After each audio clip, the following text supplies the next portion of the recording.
নমস্কার বন্ধুরা, শ্রাবণী রান্নাঘরে আপনাদের সবাইকে স্বাগত জানিয়ে আমি প্রতিদিনের মতো আবারও আজকের একটা রান্নার ভিডিও নিয়ে আপনাদের সামনে চলে এসেছি।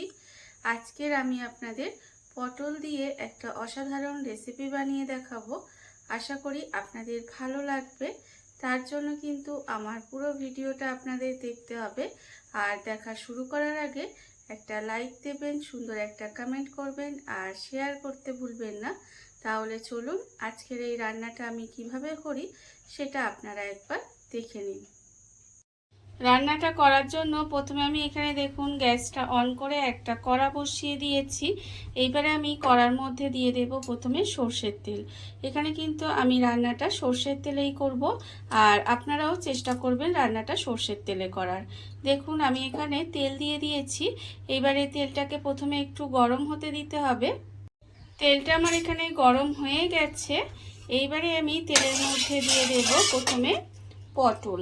এখানে কিন্তু পটলগুলো আমি খোসা আগে থেকে ছাড়িয়ে রেখে দিয়েছি, আর দুদিকের মুখটা কিন্তু একটু করে কেটে নিয়েছি। সেই পটলগুলো কিন্তু আমি এখানে দিয়ে দিলাম। এইবারে আমি এর মধ্যে দিয়ে দেব দেখুন অল্প সামান্য একটু নুন।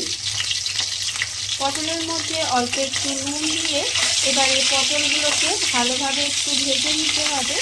এইভাবে কিন্তু আমি একেবারে গ্যাসটাকে লোতে দিয়ে দিয়েছি। লোতে দিয়ে পটলগুলোকে উল্টে পাল্টে একটু ভালো করে ভেজে নেব। আমি প্রতিদিনের মতো আপনাদের একটা কথাই বলবো যে প্লিজ আমার ভিডিওটা আপনারা টেনে টেনে দেখবেন না, পুরো ভিডিওটা দেখুন। আশা করি আপনাদের ভালো লাগবে। দেখুন এইভাবেই কিন্তু আমাকে প্রথমে পটলটা ভেজে নিতে হবে, আর আমি এইভাবেই কিন্তু প্রথমে পটলটা ভেজে নেব। যতক্ষণ আমার এখানে পটলটা ভাজা হচ্ছে ততক্ষণ দেখুন অন্যদিকে আমি একটা মশলা রেডি করে নেব। তার জন্য নিয়েছি এখানে মিক্সির জার।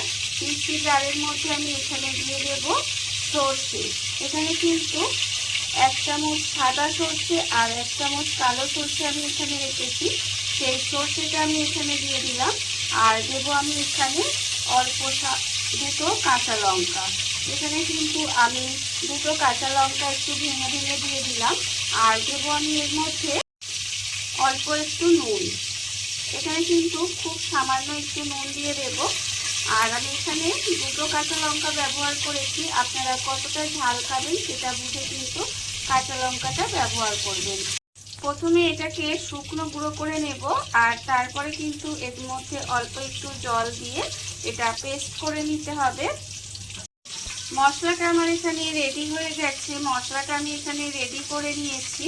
আর অন্যদিকে দেখুন যে পটলটা আমি ভাজছিলাম সেটাও কিন্তু আমার এখানে ভাজা হয়ে গেছে। আমি উল্টে পাল্টে পটলগুলোও ভেজে নিয়েছি।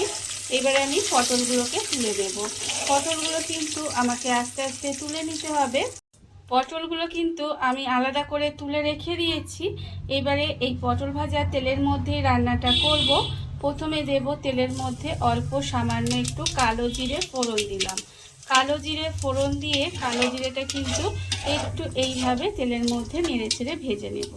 ভেজে নিয়ে আমি দেখুন গ্যাসটা কিন্তু অফ করে দিলাম। গ্যাস আমার এখানে প্রথমে অফ করে দিতে হবে। আর অন্যদিকে দেখুন আমি কিন্তু এখানে কালো জিরেটা ফোড়ন দিয়ে কিন্তু আমি গ্যাসটা অফ করে দিয়েছি। আর অন্যদিকে দেখুন এখানে আমি দই নিয়ে নিয়েছি 2 চামচ মতো। এবারে আমি দইয়ের মধ্যে দিয়ে দেব হলুদের গুঁড়ো। এখানে কিন্তু 1/2 চামচ মতো আমি হলুদের গুঁড়ো এর মধ্যে দিয়ে দিলাম। আর দেব আমি এখানে লঙ্কার গুঁড়ো। আমি কিন্তু এখানে কাঁচা লঙ্কা দিয়েছি, তাই লঙ্কার গুঁড়োটাও কিন্তু খুব সামান্য একটু দেব। আপনারা কতটা ঝাল খাবেন সেটা বুঝে কিন্তু কাঁচা লঙ্কা বা গুঁড়ো লঙ্কাটা ব্যবহার করবেন।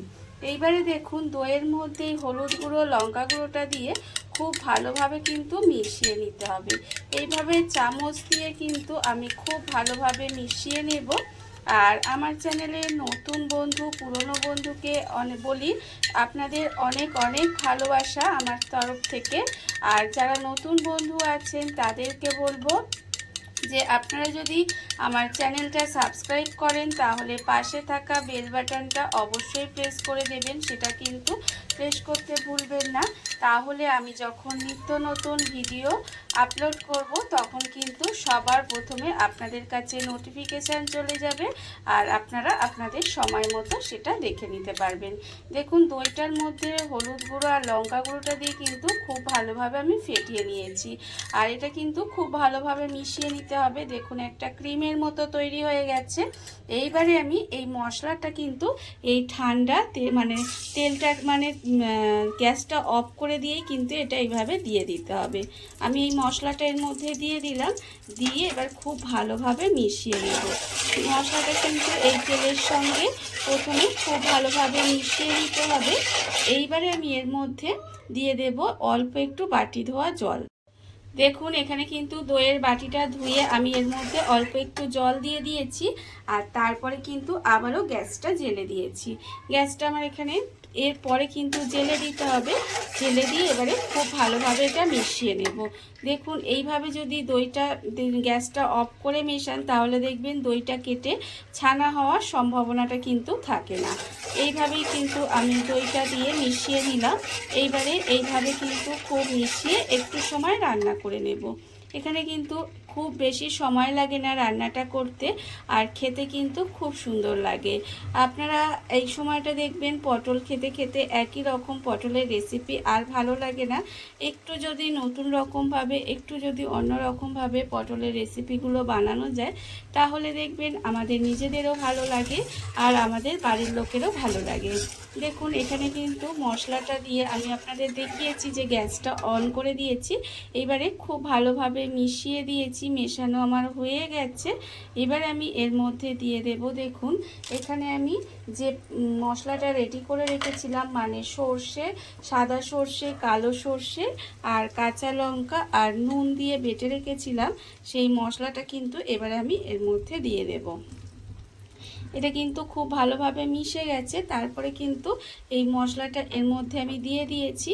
দিয়ে সর্ষেটা দিয়ে কিন্তু খুব বেশিক্ষণ কষার দরকার নেই, এইভাবে একটু মিশিয়ে নিতে হবে শুধুমাত্র।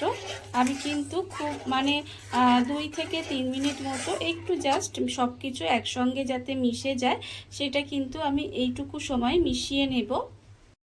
সমস্ত কিছু আমি এখানে একটু সময় মিশিয়ে নিয়েছি, দেখুন আপনারা দেখতেই পাচ্ছেন। এইবারে আমি এর মধ্যে দিয়ে দেব হাফ চামচ মতো একটু চিনি। তার কারণ এখানে আমি টক দই দিয়েছি, তাই চিনিটা দিলে একটা ব্যালেন্স হবে আর খেতেও কিন্তু সুন্দর লাগবে।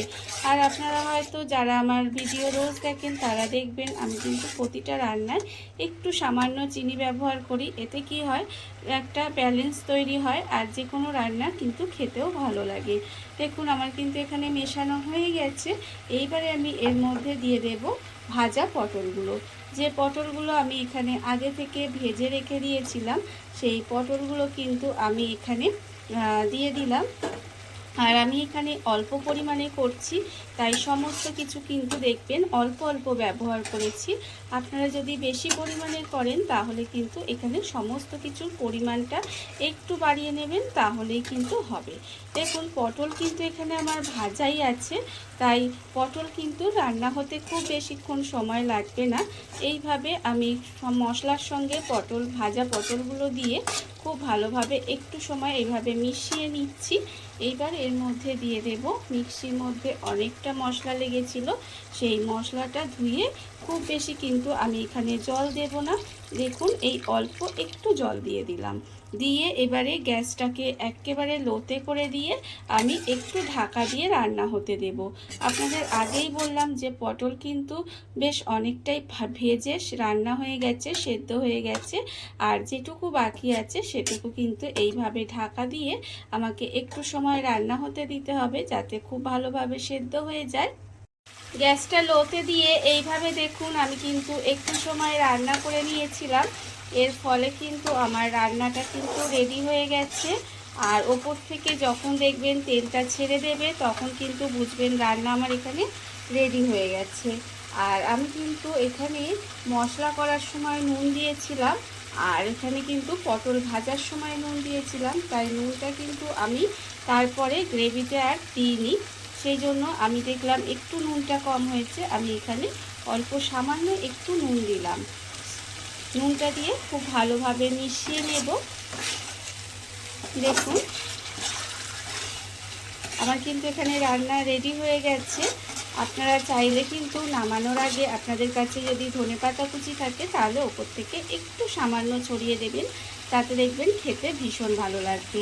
রান্না রেডি, আমি গ্যাস অফ করে দেব আর আপনাদের পরিবেশন করে দেখাবো ঠিক কেমন হলো রান্নাটা। দেখুন বন্ধুরা, বাড়িতে থাকা কত অল্প উপকরণে কত অল্প সময় কত সুন্দর একটা পটলের রেসিপি তৈরি হয়ে গেছে, আপনারা দেখতেই পেলেন। আর এটা কিন্তু খেতে অসম্ভব সুন্দর হয়। এইভাবে আপনারাও কিন্তু একদিন হলেও বাড়িতে বানিয়ে দেখতে পারেন। আর এই ভিডিওটা যদি আপনাদের ভালো লেগে থাকে, আপনারা যদি ফেসবুক থেকে দেখে থাকেন পেজটি ফলো করে দেওয়ার অনুরোধ রইল। আর যদি ইউটিউব থেকে দেখে থাকেন চ্যানেলটি সাবস্ক্রাইব করে নেওয়ার অনুরোধ রইল।